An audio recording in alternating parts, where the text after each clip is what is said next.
akan lanjutkan lagi. Kita akan lanjutkan lagi.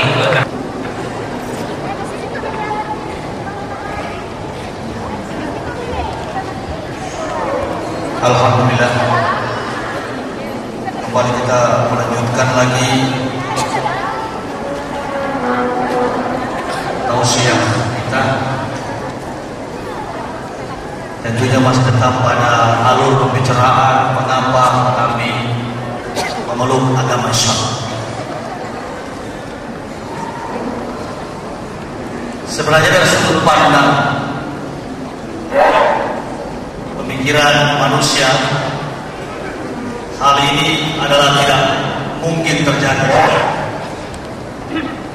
Yang pertama, bahwa umat Islam sendiri barangkali yang menganggap Islam itu sulit. Hanya banyak sekali yang tidak menjalankan Islam dengan baik. Padahal dalam Al-Quran sudah jelas, ulul silmi kafah. Tapi kami tidak pernah menilai hal itu. Pada tanggal 8 Agustus 2008 saya mengislamkan seorang pendeta. Lalu dia tanya sama saya, setelah sudah bersyahadat apa lagi? Saya katakan sunat. Lalu dia jawab, sunat itu di mana dipotong? Saya bilang semua dipotong. Nah, ketawa lagi kan? Kok semua dipotong? Iya. Padahal beliau sudah malam melintang, sudah profesor. Masa semua dipotong? Iya. Saya bilang memang ente betul-betul tolol. Kalau semua dipotong, tidak ada muslim population, tidak ada orang Islam di dunia ini. Kalau semua dipotong, cuma di ujung. Oh yo, jadi terpaksa disunat. Setelah disunat, baru dia mengaku bahwa selama dia hidup sebagai penggembala domba-domba sesat Paulus, dia ingin menikah, tapi dalam sistematika Katolisisme pastor tidak boleh nikah. Lalu apa yang dia buat? Ya sudah, kita laki-laki pasti tahu. Artinya bahwa Islam itu adalah agama yang benar-benar dapat diterima dengan akal pemikiran manusia pengguna akal sehat. Adakah kira-kira manusia mampu memungkiri segala sesuatu yang diturunkan Allah di dalam realitas dirinya, termasuk hak prerogatif kedua, yakni rasa biologis? Ada kira-kira? Setahu saya, di dalam kitab suci Kristen 1 Korintus 6 ayat 9, banci tidak masuk surga. Banci berarti pendeta dan pastor itu semuanya tidak banci. Lalu kalau tidak banci, berarti membutuhkan aspek biologis, konotasi seks. Itu pasti identik dengan hal itu. Lalu bagaimana? Siapa yang memberikan rasa biologis itu sehingga terjadi perkembangbiakan manusia yang begitu banyak populasinya dengan dunia ini? Dan itu perintah Allah pada Ibrahim, beranak cuculah dan penuhilah bumi ini. Kenapa kok ada orang yang menentang pernikahan? Nah, inilah dasar kebenaran ilmiah yang saya temukan di dalam kitab Wahyu, mengatakan bahwa orang-orang Kristen masuk surga katanya hanya 24.000 yang masuk surga. Coba saudara hitung, di dunia Kristen ini ada 850 juta jiwa. Yang 24.000 ini, 244.000 orang ini yang masuk surga menurut kitab Wahyu Kristen Apokalips adalah orang-orang yang tidak pernah mencemarkan dirinya dengan perempuan. Nah, berarti orang-orang Kristen yang punya anak cucu itu neraka semua. Emang ini Paulus nggak tahu apa saya bilang. Mana betul saya sama Paulus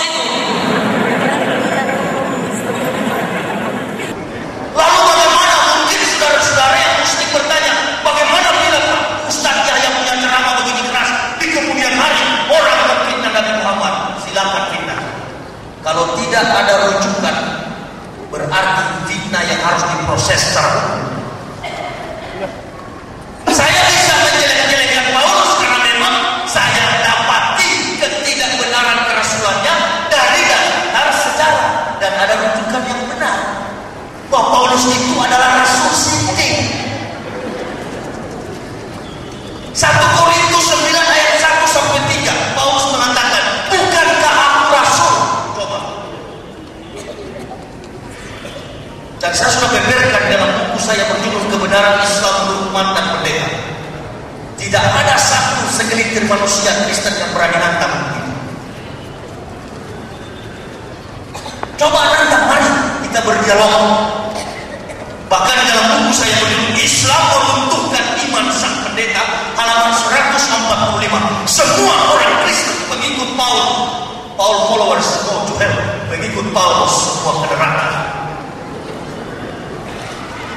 Ini ketegasan bukan menyinggung, tidak. Pernyataan saya ini ingin menyelamatkan orang Kristen supaya masuk Islam dan orang Islam tambah kokoh mempertahankan nilai iman dan ketakwaan kepada Allah Subhanahu wa Ta'ala. Coba perhatikan komik-komik yang beredar memfitnah Nabi Muhammad. Mana rujukan historisasi yang benar? Mana? Justru saya mendapatkan kenabian Nabi Muhammad dari kitab suci orang Kristen. Coba disangka, gak bisa disangka. Yang masuk Islam itu orang-orang jenius. Memang kalimat-kalimat scripture, tulisan-tulisan Bible dalam kitab suci Kristen Alkitab itu, orang yang tingkat penalarannya rendah itu tidak paham. Makanya kalau ditanya, kamu tahu dari mana Yesus Tuhan? Ya memang Tuhan. Nah, dasar ilmiahnya mana? Dasar kebenaran kitab sucinya mana? Coba saudara dengar apa yang saya katakan. Walaupun saya tidak pegang-pegang Bible lagi, tetapi saya tahu Matius 15 ayat 24. Jawab Yesus titik 2 tanda kutip. Di mana Bible yang saya tidak tahu dari A sampai Z? Kalau ada orang hafal 30 juz, saya khatam Bible. Jawab Yesus titik 2. Aku diutus hanya kepada domba-domba yang sesat dari umat Israel, Bani Israel. Nah, berarti kehadiran eksistensi keberadaan Isa Al-Masih, anggaplah Yesus itu. Anggaplah ya, bukan berarti Isa Yesus. Tadi saya sudah katakan, Joni di Kendari tidak sama dengan Joni di Bajoge. Nah, tapi biarlah anggaplah begitu. Sekalipun Yesus dianggap Isa itu, tapi dalam ucapan Yesus dia mengatakan bahwa dia datang pada Bani Israel. Berarti kehadiran eksistensi Isa di dunia sama dengan apa yang dikatakan oleh Al-Quran. Hanya khusus pada satu bangsa biadab, Bani Israel. Nah itu, kok ini orang Toraja, orang Manado, orang Batak, orang Kendari, sebab apakah mereka itu orang Yahudi? Hidung pesek semua.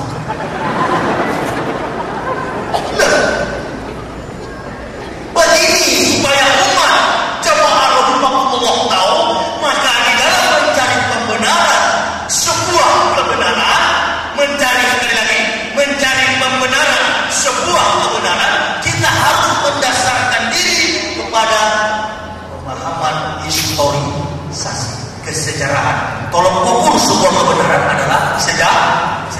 Karena sejarah sesuatu yang buta mampu melihat, tuli dapat mendengar, bisu dapat berbicara, dan sejarah sekalipun terkubur lapisan bumi yang paling bawah, sejarah itu. Nah, maka kita harus sampai ke historis. Kita akan kembali kepada sejarah. Begini, jarak antara Nabi Isa dengan Musa alaihissalam berapa tahun? 3.500 tahun. Isa dengan Nabi Muhammad SAW Rasulullah berapa tahun? 576 tahun. Coba tolong ditambah 3.500 tahun tambah 576 tahun. Berapa rentang waktunya? 4.076 tahun. Saya tahu Indonesia merdeka, saya lahir tahun 1970. Indonesia merdeka tahun 45 karena Pak Guru yang menjelaskan sama saya. Tapi saya tidak tahu. Karena saya bukan lahir tahun 45. Paham maksud saya? Nah, sekarang mari kita telusuri, apakah Nabi Muhammad Nabi atau bukan? Sehebat-hebatnya manusia, di dalam menyimpan peristiwa yang lampau, maksimal memorinya mampu bertahan mengingat peristiwa di atas 20 tahun. 21 tahun pasti sudah lupa. Sekarang saya mau tanya, jarak 4.076 tahun. Siapa yang memberitahukan Nabi Muhammad sehingga beliau mampu menyusun kitab suci Nabi-Nabi dari Musa sampai Isa al-Masih punya riwayat secara sistematis, teologis, kontekstualis, dan tidak pernah bertentangan dengan akal manusia dan tidak juga bertentangan dengan peradaban dunia dan manusia. Dari mana Nabi Muhammad tahu? Ayo. Satu, ada kendala-kendala yang memproses perkara itu. Pertama, ada pembatasan kultur antara etnis Arab dengan Islam. Jadi tidaklah mungkin Nabi Muhammad pergi ke Yerusalem lalu caplok naskah Tarudis atau Taurat Musa. Itu tidak mungkin terjadi. Begitu ketat penjagaan kelompok-kelompok Romawi dan Yahudi, Judaisme, Rabi Yahudi. Di tembok ratapan Gaza mereka mempertahankan kekuatan nasionalis yang kuat. Jadi tidak mungkin Nabi Muhammad akan sampai mencuri kitab Tarudis atau Taurat Musa itu. Ini yang pertama. Yang kedua, Nabi Muhammad SAW terbatas dalam membaca dan menulis. Kalau dia waktu itu bergelar profesor kitab umum, mungkin saja berbohong. Tapi beliau adalah seorang yang muda belia, jujur perangainya, dan diberi jabatan sebagai Al-Amin, seorang yang dapat dipercaya. Bukan Al-Amin Nasution.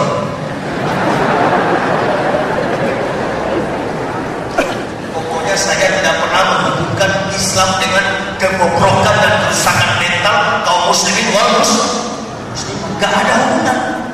Makanya orang kafir jangan mengukur Islam dari individu muslim.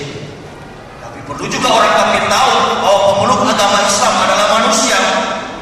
Dari segala sisi kehidupan, baik perkataannya, cara berpikirnya, apalagi kuat, penuh kelemahan, kekurangan, dan keterbatasan.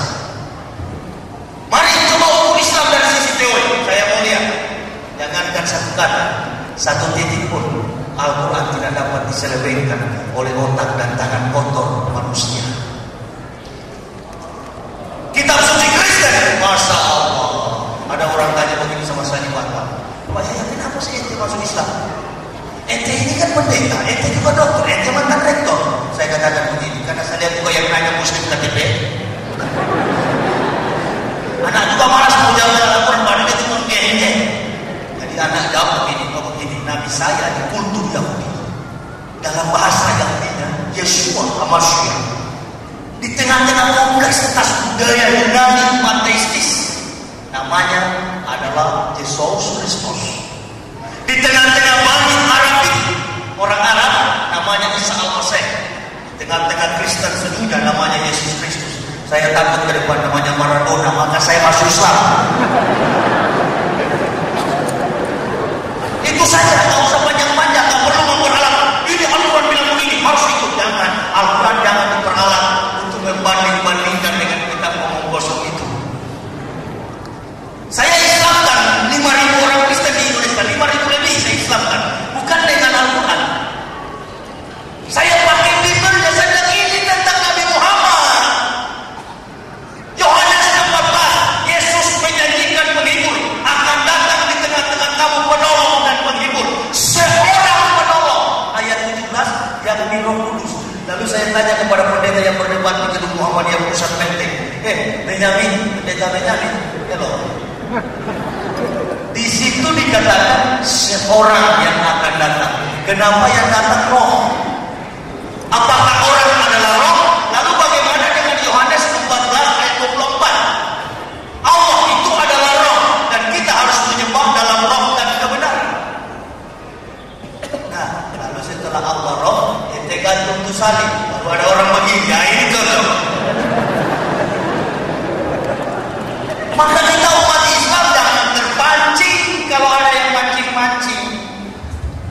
Enggak benar Islam itu kalau Rasulullah sallallahu alaihi wasallam al-Islam yaqulu wala yuqda alaihi. Agama Islam itu agama yang tinggi, inna dinallahi Islam. Dia bisa tipu-tipu itu muslim-muslim yang pemabuk, yang balok Allah, balok Yasin, itu dia tipu. Yang dia tipu-tipu tuh di Jawa-Jawa sana yang menukar nilai keislamannya dengan Indomie dan beras. Coba dia tipu saya, cendekiawan muslim. Ayo. Apalagi saya ya. Makanya kalau orang bilang, Pak Yahya, mudah-mudahan Pak Yahya punya Islam benar-benar. Apa? Saya katakan ente saja yang pernah Kristen yang saya takut, jangan mudah. Saya bukan mualaf. Kalau mualaf baru belajar dan ingin mengerti Islam. Saya ini ulama dari pendeta Kristen, dari pendeta Islam. Amin ya rabbal alamin. Gak ada itu. Target saya 5-10 tahun ke depan ketua Majelis Ulama Indonesia. Gak ada. Orang ulama kok. Iya, Gus Dur bilang itu aja mau repot. Yang saya amat sangat sedih, muslim dengan muslim diadu. Jangan. Saya nggak setuju Habib Rizik dengan Opa Gus Dur berkelahi. Saya nggak setuju. Dua-dua muslim. Karena apa? Orang kafir tidak mampu mengalahkan Islam. Maka diadulah Islam dengan Islam. Saya dari kafir jadi tahu. Jauhkan umat Islam dari Al-Quran dan Al-Hadis. Makanya coba lihat di klub-klub malam di Jakarta, di Makassar. Dulu di klub-klub malam nama Boy, nama Johnny, nama Robert. Tapi sekarang nama Nasir, nama Jamaluddin, nama Saifuddin. Ente jangan menyangka sama anak. Anak tahu. 1 bulan saya puasa di Makassar bagaimana?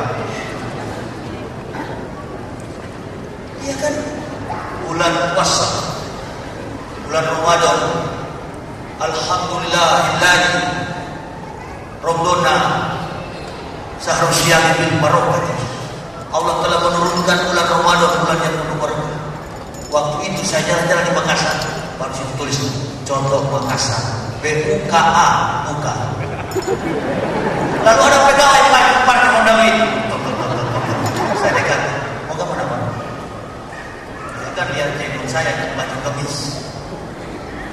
Oh, bagus. Ada. Tidak sempat makan saus. Badan begini. Badan besar. Saya bilang tidak boleh. Ini bulan puasa tak mamam. Bahkan sakit darah dari subuh. Memang Allah bikin sakit betul. Jangan begitu. Sudah saya mau masuk. Begitu saya masuk, cuma kecil pintunya dari kayu dan saya mulai ceramah. Wahai nantinya yang akan menghuni neraka wel, neraka mampir. Ini bulan Ramadan. Hampir dipukul saya sudah menjual soto Makassar. Saya bukan orang Islam yang sudah puluhan tahun. Saya baru masuk Islam setahun lebih. Saya setengah mati perjuangan Islam. Ente puasa, ente makan. Oh iya itu Pak Ustaz. Iya Ustaz, saya pernah beli buku ente. Ini seperti saya baru pertama masuk Islam. Saya mau cerita. Saya masuk Islam tepat bulan puasa 17 Ramadan. Saya masuk Islam tol-tol. Waktu itu istri saya bilang begini, Pak, ayo kita puasa, ayo. Saya bilang, Mak, ente beli ikan cakalang yang besar. Karena bakar. Saya makan yang seganyang-ganyang supaya bisa tahan sampai sore.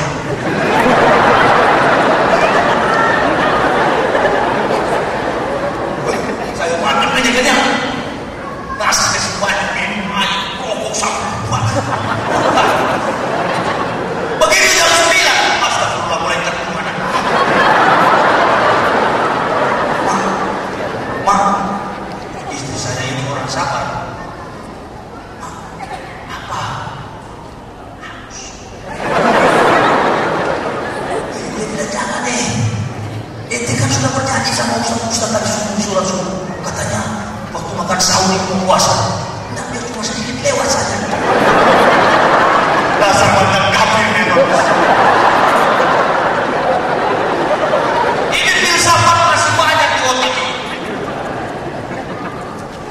Oh, jangan. Tidak boleh. Sedikit biar cuma lewat. Jangan, Pak. Betul Ustaz tidak lihat, tapi Allah lihat. Allah sayangkan Ustaz. Pak Kiai bilang, Pak Imam di Masjid Baitur Rahman bilang, kamu ini kertas putih satu keluarga. Ini terlalu banyak filsafat saya waktu masuk Islam. Wah, istri saya tidak. Akhirnya saya bilang, iya Mak. Saya tidur lagi. Saya pikir kalau membaca cepat tidur. Jadi dalam membaca tidak boleh tidur kan, tapi saya paksa membaca tidur supaya langsung bobo. Wah, tidak akan tidur. Kalau iblis tidak datang di perut, iblis datang di pipi. Datang di kuping. Mantan temanku.